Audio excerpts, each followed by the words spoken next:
Good morning, good afternoon, friends, family, relatives, people, good people, bad people, indifferent people. I hope everyone is doing great today. Uh, Let me know if you can hear me and see me in the comments if you're joining me. Love to hear from you.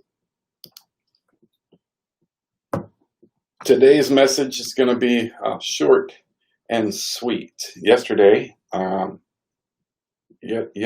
I don't know, my microphone is bothering me. So is my hair, but that's all right. Hey, listen, I have a question for you. Are you letting your what get in the way of your why and foggying or muddying the waters of the how? Look, so many people spend time trying to achieve their what. They've taken time to decide this is the thing for me. This is the what I want to do. Good morning, Jamie. Great to see you. Thank you for letting me know you can hear me and see me. You know, we get this image of a what in our mind, our goals, our visions, our desires, whatever it is. And then we start looking at all the things that lead to the how, and they quickly become obstacles that get in our way of achieving our what. And the reason, I think, is because we never took time to clearly define the why. Why is that thing something that you want to do, something that you want to achieve, something that you want to be, some place you want to go? Why? You know, for me, one example is I want to experience better connection, deeper relationships with people. And it's fairly broad, right? It's anybody that I encounter. I want to truly understand what makes them tick, what is their passion in life, you know, what gives them the energy that they display, or what gives them the emotions that they're experiencing from if they're facing something challenging. Those are the things I want to know. Hi, Laura. It's so wonderful to see you again. I started today with the question of, are you letting your what get in the way of your how? And it comes down to defining your why. You know, when we talk about our visions, our passions, our dreams, those are our whats that we would like to achieve, accomplish, do, travel to.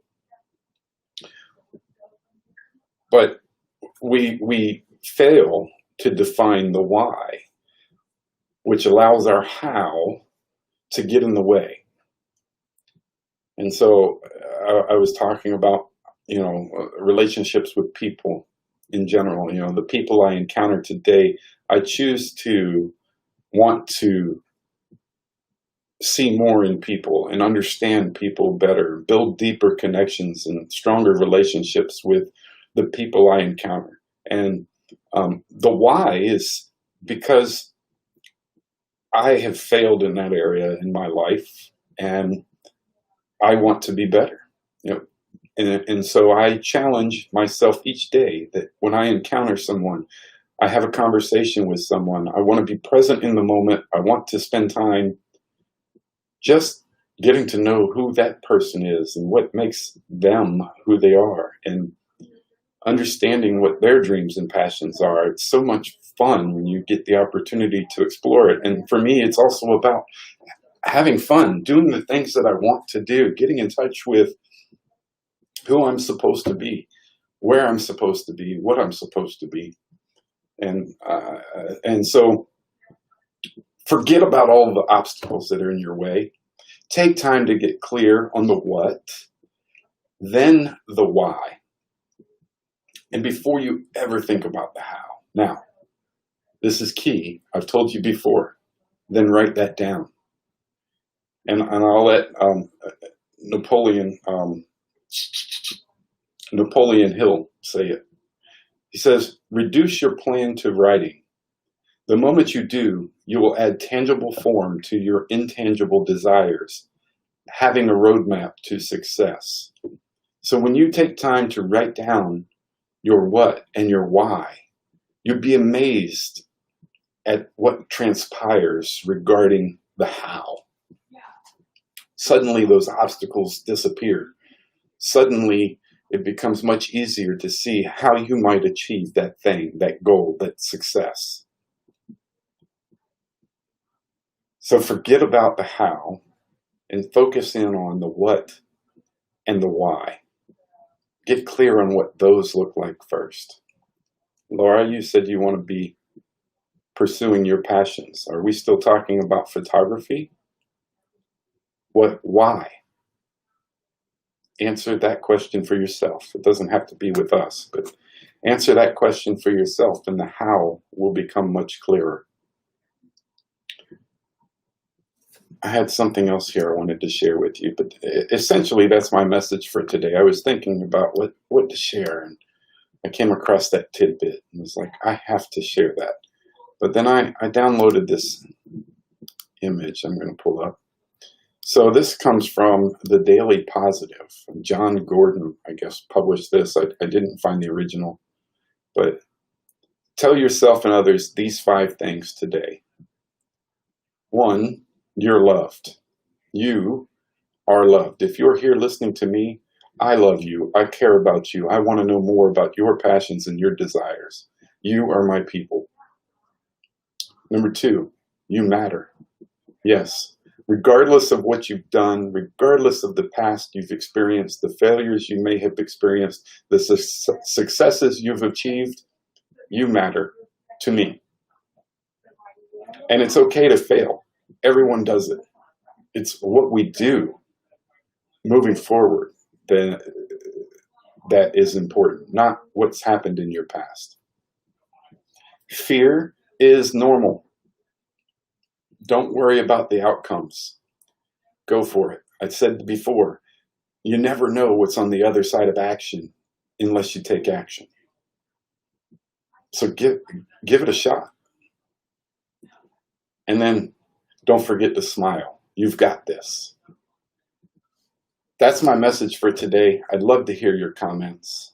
I'm happy to, of course, continue conversation, whether it's here, in your comments, whether you join us in the Facebook community, the Clarity Collective. I love, as always, hearing from you guys and ladies.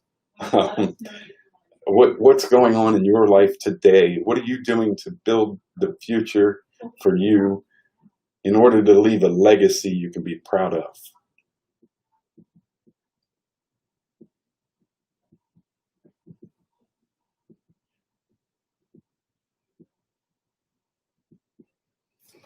Let me know what you're thinking in the comments. I know that there's a slight delay, so I'll give you an opportunity to comment. And in the meantime, as always, of course, I appreciate you being here. I'm grateful for each and every one of you. And I appreciate the engagement the challenging thoughts that you share. Again, you always inspire me to be better. And for that, I'm truly grateful.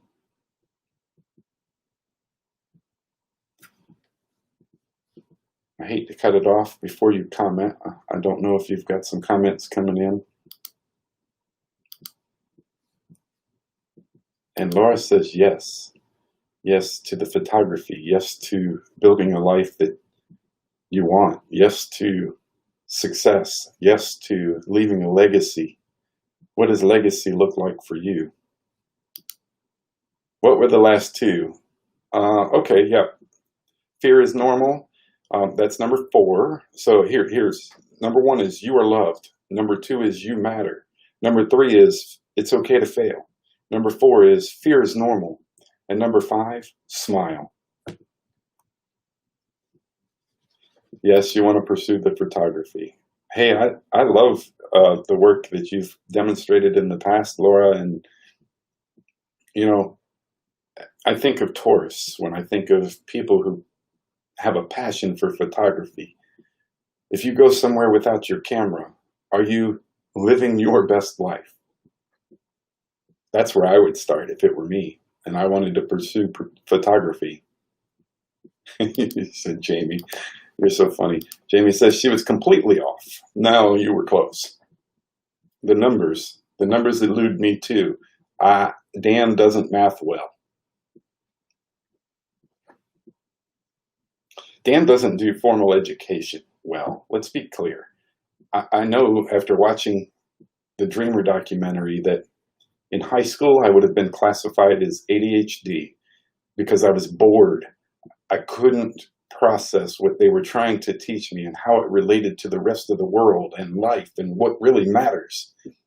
And it sucked. I'm sorry if you are a fan of formal education. I don't mean to bash anything that you might enjoy, but for me, that experience was horrible.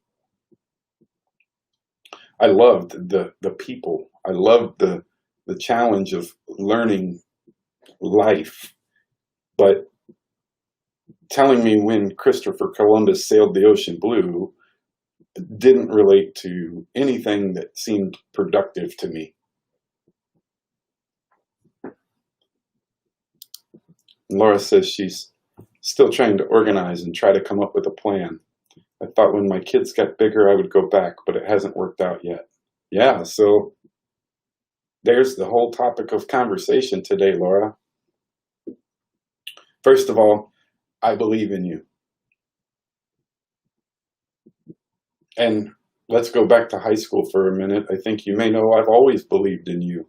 You're such a great person. You have such a passion for life, and I believe you still have all of that. So, yeah, Jamie, you might not know, but Laura and I go way back. Ouch. I fell off the arm of my chair. You didn't see that. Yeah, so why? Why do you want to pursue photography? We know the what, we don't know the why. And you don't have to share it here, but I encourage you to think about the why and then observe as the how becomes clearer.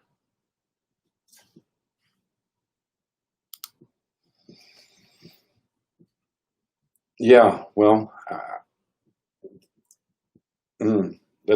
so I don't know all of the ins and outs of that statement, and I won't pretend to assume anything.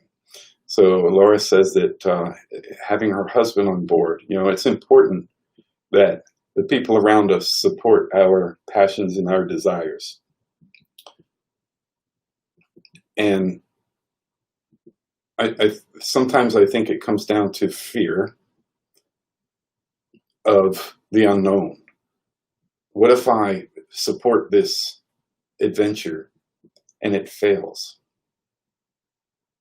What if you support this adventure and it's wildly successful? What if I support this adventure and it just costs me extra money that we might not have? Well, what if you support this adventure and it creates money that we don't have? I think it comes down to just having a real conversation with the people who are closest to us and saying, these are my passions, these are my desires, these are the things I would like to explore. And what if? What would this make possible? What happens if we take action? What's on the other side of action? If we don't try, we certainly will never succeed. So, I think of just open and honest conversations and communication and relationships especially is wildly important. I failed there. I can talk about it, I think. I could probably talk about it longer than you'd like to hear.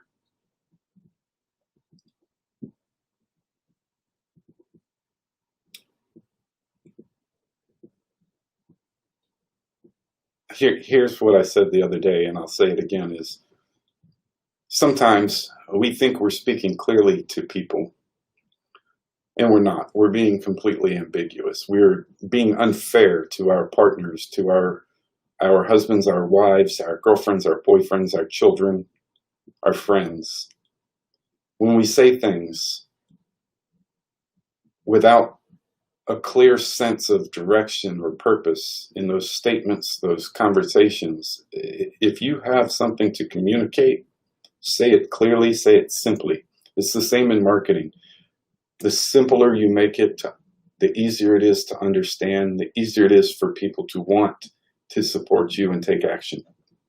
And then, so here you go, Laura. I'm looking at your comments. His reservation is definitely related to money and fear of not being able to pay the bills if you leave your current work. I understand. So, and then she goes on to say, I cannot work full-time and do photography part-time, which is more like full-time.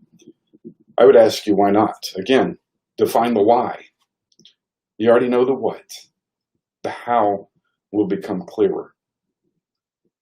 Can you take photos to start extremely part-time? I have a resource I'd like to share with you, Laura. Send me an email at dan@progrowthva.com. It's how to build a business with 15 hours a week.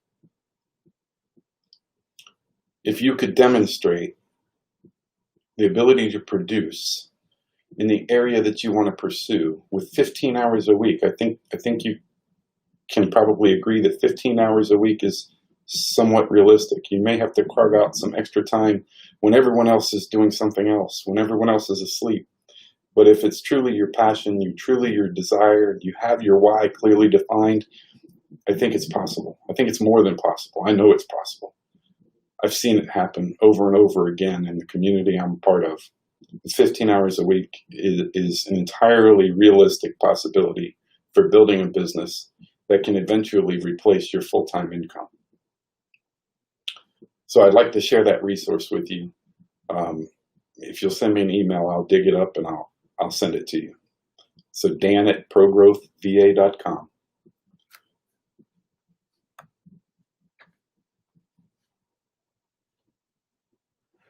Okay, what else do y'all have for me? As always, I appreciate the engagement. I appreciate that. I can't speak. I appreciate the challenge, the thought. And I just appreciate y'all being here. So that was my message for today. Don't let your what get in the way of your why, and certainly muddy the waters of the how. You know, don't think about all of those obstacles. In fact, alleviate all of them from your mind. Start with the what, define your why, and the how will become much clearer. That's my message for today. Thank you again for being here. I look forward to seeing you all again tomorrow. Have a great one.